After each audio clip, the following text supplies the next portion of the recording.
Écho du Sahara occidental. Votre rendez-vous hebdomadaire qui couvre l'actualité dans la dernière colonie en Afrique. La cause sahraoui au devant de la scène médiatique. Sur les ondes d'Ifriqiya FM. Ifriqiya FM, bonjour. Merci de nous rejoindre sur Écho du Sahara occidental. Ce matin, nous nous pencherons sur cette décision des Nations Unies, celle qui consiste justement à prolonger la mission de la MINURSO, donc la mission de l'autodétermination qui se charge de l'autodétermination du référendum sahraoui jusqu'en 2025, c'est-à-dire d'une année encore davantage, une réaction qui a provoqué beaucoup de colère du côté sahraoui. Le Front Polisario répond tout de suite et dit que le référendum est et reste comme l'unique solution. Tout de suite, les développements avec notre consultant Abdelkader Soufi. Écho du Sahara occidental. Qui suit de très près l'actualité sur la question sahraoui. La cause sahraoui au devant de la scène médiatique. Sur les ondes d'Ifriqiya FM. Abdelkader Soufi, bonjour, merci de nous rejoindre. Bonjour. Je rappelle que vous êtes donc professeur universitaire, consultant à Ifriqiya FM. Alors, on s'y attendait un peu, quelque part, le fait qu'aujourd'hui le mandat de la MINURSO soit prorogé encore d'une année. Donc, on est allé de prorogation à prorogation. Ou est-ce que c'est une surprise, quelque part? Il faut faire la distinction entre l'avancée qui a été réalisée au sein de la 4e commission et ce qui a été prononcé au sein du Conseil de sécurité. Donc, au fait, parce que on devrait s'attendre à plus de sérieux quant à la prise en charge du dossier, maintenant que tout est clair et qu'il s'agit de décolonisation et qu'il s'agit maintenant de respecter d'abord les outputs du Conseil de sécurité des Nations Unies. Et que, paradoxalement, la question du Sahara occidental a été inscrite à l'ordre du jour de la décolonisation depuis 1963.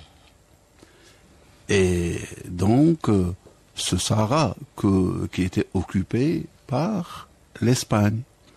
Et après que l'Espagne ait pris donc cette décision finale de sortir du Sahara occidental, et après que le Polisario ait pris les armes pour la faire sortir, et que le Sahara occidental était déjà là, la dernière colonie au nord de l'Afrique, après l'indépendance du Maroc, de la Mauritanie, de l'Algérie, du Mali, de la Tunisie, et de la Libye, ne restait que le Sahara occidental.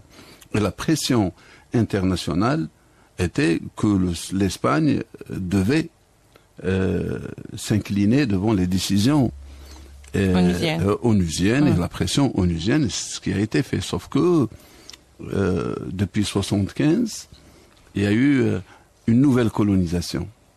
C'est que les Nations Unies, quelque part, ont été pris ou a été prises au dépourvu par l'action, aujourd'hui on le dit, la complicité de l'Espagne et de la France avec le Maroc. Et à ce moment-là, il y avait la Mauritanie. Et pour s'accaparer du territoire du Sahara occidental. Mais en fait, regardez bien. Oui. Pourquoi la France s'acharne-t-elle à mettre 14 vétos à la question du Sahara occidental? Avec un grand V. Hein.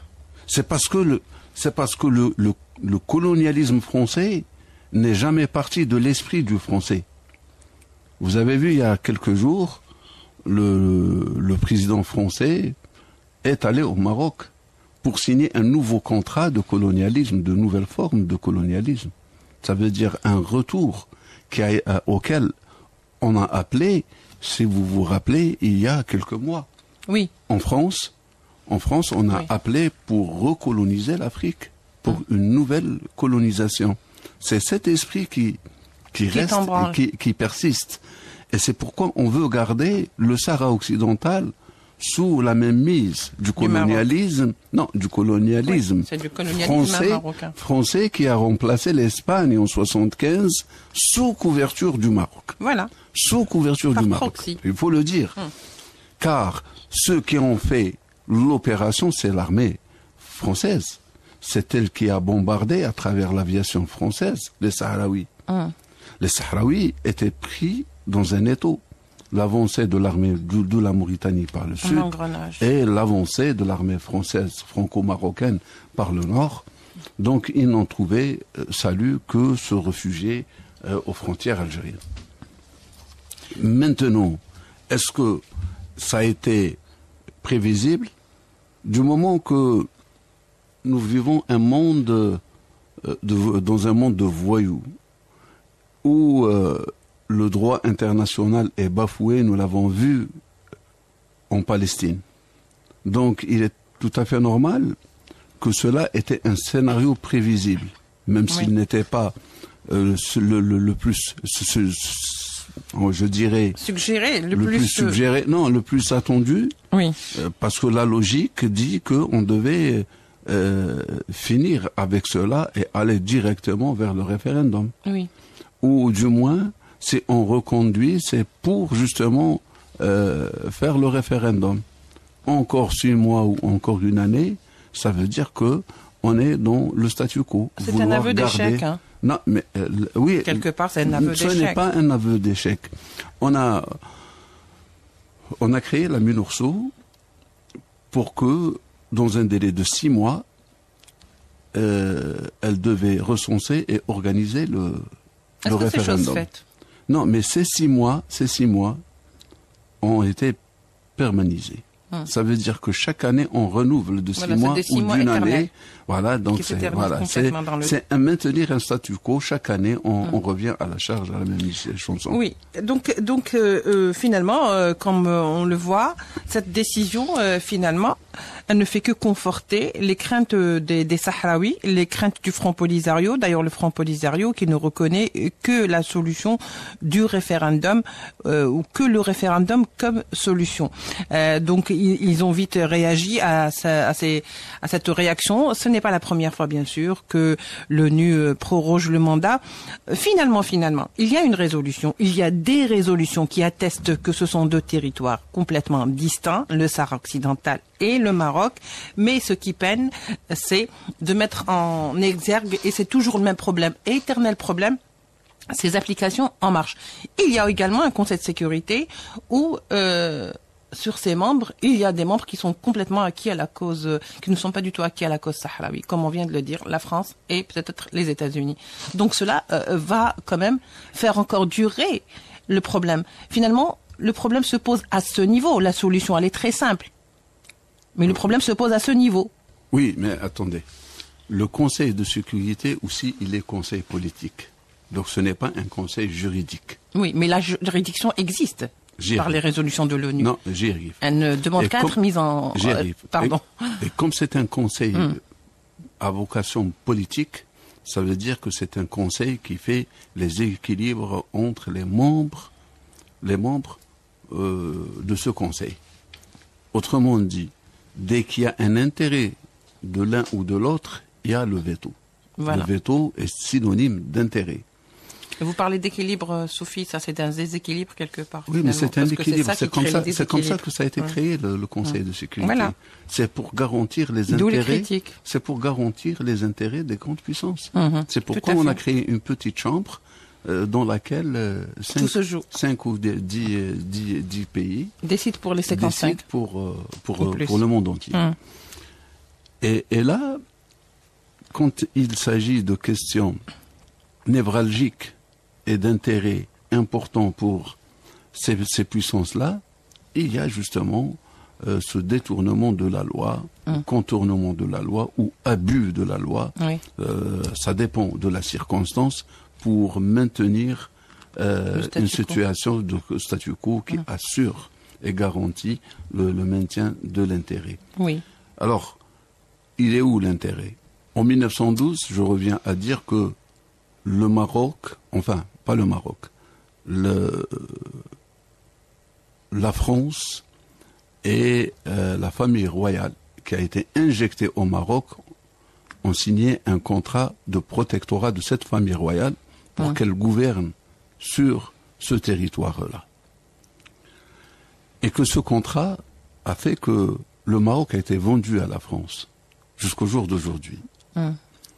Et toute action qui a été faite depuis ce temps-là, le changement du nom du Maroc en arabe de Marrakech à Maghreb, l'élaboration des contours du pays par le général Lyautey, qui est celui qui a été la création de cette forme d'État.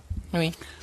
L'annexion, la guerre et l'annexion de la République du Rif a été aussi l'œuvre de la France en collaboration avec L'aide et la l'Espagne. bénédiction. Et donc, cette collaboration tripartite entre l'Espagne, la France et la famille royale du Maroc a été de tout temps ça.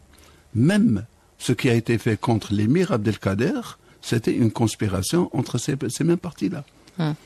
Donc, la sortie de l'Espagne du Sahara occidental, parce que l'Espagne considérait que c'est un pays, c'est un territoire sans homme, qui n'appartient à personne. Déjà, un territoire qui n'appartient à no man's land, c'est grave. qui n'appartient à personne, ça veut dire que la France veut prendre ce territoire-là. Pourquoi? Parce que ses intérêts dans l'Afrique de l'Ouest et ses intérêts au Maroc passent par cette bande-là qui est le Sahara occidental. Et qu'en aucun cas, on aurait permis au Sahara occidental de prendre pouvoir et naissance en tant qu'État, car il représenterait un obstacle entre les intérêts de la France au Maroc et au Sahara et en Afrique de l'Ouest. Et c'est pourquoi, tout de suite après, quand la France a su que l'Espagne allait se retirer, elle a créé ce plan machiavélique qui était la marche de 75. Oui. C'est cette même France qui, en 2007, a créé ou a proposé le projet d'autonomie qui a été repris et capté et repris tout de suite par le Maroc, car c'est cette vision qui a été faite à l'Élysée et non pas à Rabat. Oui. D'où toute décision en Afrique, au Maroc, concernant le Maroc, elle est prise à l'Élysée. L'écho du Sahara occidental, qui suit de très près l'actualité sur la question sahraoui. La cause sahraoui au devant de la scène médiatique sur les ondes d'Ifriqiya FM. Lorsqu'il a pris la parole, le président français, donc devant les deux chambres marocaines, il a évoqué la question sahraoui comme étant donc une question qui s'inscrit dans le cadre de la souveraineté marocaine. Donc déjà, il y a une double infraction parce que il est sorti de son rôle de pays qui est donc au Conseil de sécurité, qui doit donc, comme vous le disiez tout à l'heure, faire respecter les équilibres. Donc déjà un point de contre cette position. Et puis surtout, il a bafoué carrément les résolutions onusiennes d'un revers de la main. Ceci étant dit, il faut pas oublier, lorsqu'il a parlé du Sahara, il a dit Sahara occidental. Oui. Donc une reconnaissance dans laquelle il y a quand même une autre reconnaissance quelque part qui est inévitable, que le Sahara est occidental et qu'il n'est pas marocain. Vous savez, il faut comprendre la politique française pour comprendre le discours français. La France a toujours joué à un double discours. Vous savez, si vous allez en Libye, vous allez trouver la France ayant pris position pour le gouvernement de consensus national, international, mais aussi pour les troupes de Haftar. Oui. Au Soudan, il est avec les forces, la France est avec les forces d'intervention rapide et elle est avec le gouvernement. Au Maroc, elle est avec le droit international et avec le Maroc. Mais ce que vous n'avez pas dit, c'est que dans son discours, il remercie le roi du Maroc qui a pris, à l'époque du colonialisme, position et qui a aidé la France contre la révolution algérienne. Et là, encore, ça vérifie, on va dire. Non, mais ça veut dire que là, ça vient confirmer les thèses que le Maroc a œuvré contre la révolution algérienne et a tout fait pour faire capoter cette Et révolution. par la suite aussi l'unité arabe, hein, avec Hassan II. Mais c'est normal. Donc, le Maroc, Tout le monde connaît le l'histoire. Maroc a été créé comme un État vassal qui doit justement Faire ce rôle. faire ce rôle, jouer ce rôle-là, au même cette titre que région. l'entité sioniste qui a été créée Au au Moyen-Orient. l'ONU, au Moyen-Orient, pour jouer ce rôle-là aussi. D'ailleurs, tout s'explique aujourd'hui quand on voit ce qui se passe au Sahara occidental, les positions de certains pays occidentaux, Oui. mais aussi ce qui se passe en Palestine. Il n'y a pas de différence, c'est la même chose. Oui. Autre chose, pourquoi les Américains ont pris position justement du clan franco-marocain espagnol? Du soi-disant plan d'autonomie, c'est ça? Voilà, non, mais pourquoi là, déjà, bien avant? Oui. C'est parce que le Maroc sert de plateforme militaire pour les États-Unis d'Amérique. Ensuite, c'est parce que la France a développé une thèse que le Sahara occidental était de vocation communiste. Et par conséquent, le Sahara occidental Le macartisme. représentait un danger pour le libéralisme, et pour cela, il fallait interdire au Sahara occidental Aux éléments du Front Polisario. d'accéder à l'indépendance. Voilà. C'est ce qu'il faut expliquer, parce que nous autres ici en Afrique, on a du mal à comprendre des fois la question du Sahara occidental et pourquoi on se dit l'Algérie prend la position du Sahara occidental, pourquoi le Maroc s'acharne à envahir ce territoire-là, Et à en mais faire un en réalité, il y a une entité qui s'est accaparée du pouvoir au Maroc, et ce n'est pas le peuple marocain, car il est toujours soumis. En réalité, il reste deux entités encore sous colonialisme. L'une qui est apparente et qui est le Sahara occidental, dernière colonie, et l'autre, c'est une colonie déguisée sous forme d'État qui est le Maroc, qui est toujours une colonie française plutôt. Tout simplement. Et aujourd'hui, elle est franco-sioniste. Il y a une note qui vient un petit peu, ou une donne qui vient un petit peu remettre les choses dans un autre contexte, celui que par la suite, que par le passé plutôt, a été élaboré. Cette thèse a été déjà élaborée lorsque Pedro Sanchez avait donc décidé de faire lui-même volte-face concernant la question sahraoui. Eh ben, selon justement un site qui s'appellerait afrique.com, eh ben ce site, il fait état du fait que aujourd'hui l'Élysée ou la volte-face de l'Élysée s'expliquerait encore par cette fameuse logiciel Pegasus, et que c'est ce qui a expliqué un peu aujourd'hui cette nouvelle sortie de la France qui parle de soi-disant plan d'autonomie ou d'un Sahara marocain. Est-ce que cela pourrait logiquement se faire entendre? Oui, c'est la déperdition. Oui. Pourquoi la déperdition? Alors tout le monde a un fil à la patte, c'est ça? Exactement. C'est parce que d'abord,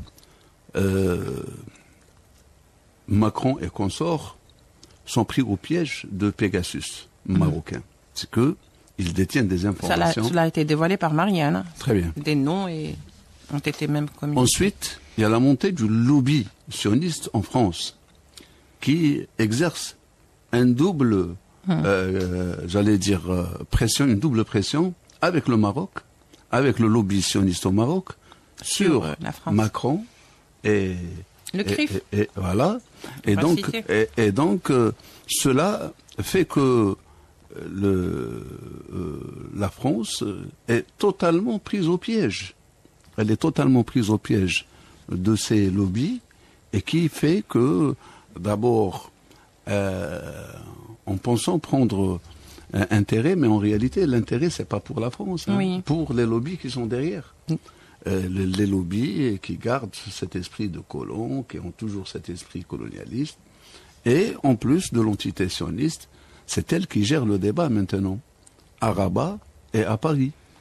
Et vous avez vu le parterre. Il fallait voir juste le parterre qui a accompagné le président pour mieux comprendre. D'ailleurs, il y a une grosse polémique qui est mieux que BHL, pour ne citer que lui, pour dire et son que... épouse, pour dire que, voilà, ceux qui tirent les ficelles, en réalité, de cette visite. La petite boîte noire. La petite boîte noire, voilà. En tous les cas, chose est sûre, c'est que la réaction a été immédiate, celle du Front Polisario, celle de la République arabe démocratique sahraoui, qui, donc, je reviens à la déclaration, ce qui a été dit, c'est que le référendum reste comme l'unique solution. Cela veut dire que, proroger ou pas proroger, les Sahraouis tiennent toujours à cette option de référendum. La question qui se pose, Abdelkader Soufi, aujourd'hui, est-ce que dans quelques années, le référendum aura exactement le même sens que celui pour lequel il a été créé? Est-ce que la donne démographique n'est pas en train de changer par cette histoire de colonisation des territoires? Une révolution en marche aboutira toujours vers un résultat positif. Ça veut dire atteindra toujours ses fins. Quel que soit le nombre d'années. Les tentatives de... 5 ans, 10 ans, 15 ans, 20 ans, 30 ans, il y aura toujours un résultat positif de la révolution. Ensuite, maintenant, s'il n'y a pas de référendum, il y a autre chose. Non, si le référendum n'est pas faussé, parce qu'il y a quand même... Non, attendez, s'il n'y a pas de système d'occupation du terrain. J'y arrive. Oui. S'il n'y a pas de référendum, il y a autre chose. Il y a l'arme qui est là, donc le recours à la guerre, qui est un autre moyen de plier l'échine de l'autre. Maintenant, est-ce qu'on peut ou on veut fausser le référendum d'ici un certain nombre d'années? Je crois que les listes, elles sont établies et on sait qui est-ce qui est réellement marocain et qui est-ce qui est réellement sahraoui. D'autant plus que même les Marocains qui ont pris... qui ont été injectés au Sahara occidental, si on leur demande à eux seuls, est-ce que vous voulez être indépendant ou pas, ils vont demander l'indépendance. Oui. Car même le peuple marocain va demander l'indépendance. Oui. Le peuple marocain au Maroc va demander de l'indépendance en tant que peuple opprimé et sous colonialisme de cette monarchie ou de celui qui est derrière. Oui, car ils en souffrent le Nord, autant, la République du Rif, elle est sous colonialisme. Le peuple marocain est sous colonialisme d'une monarchie qui lui a été imposée. Et le Sahara occidental aussi est colonisé par le Maroc et par ricochet par la France. Et donc la lutte continue. Merci Abdelkader Soufi donc pour tous ces éclairages. L'affaire se poursuit et la question sahraoui également, puisque de toute façon on aura encore l'occasion de revenir sur plusieurs aspects. Mesdames et messieurs, je vous remercie de nous avoir suivis. Merci Abdelkader Soufi, notre consultant Efrekia FM, professeur universitaire. Merci à notre réalisatrice Aïcha Hammer. On se retrouvera pour d'autres numéros de Écho du Sahara occidental.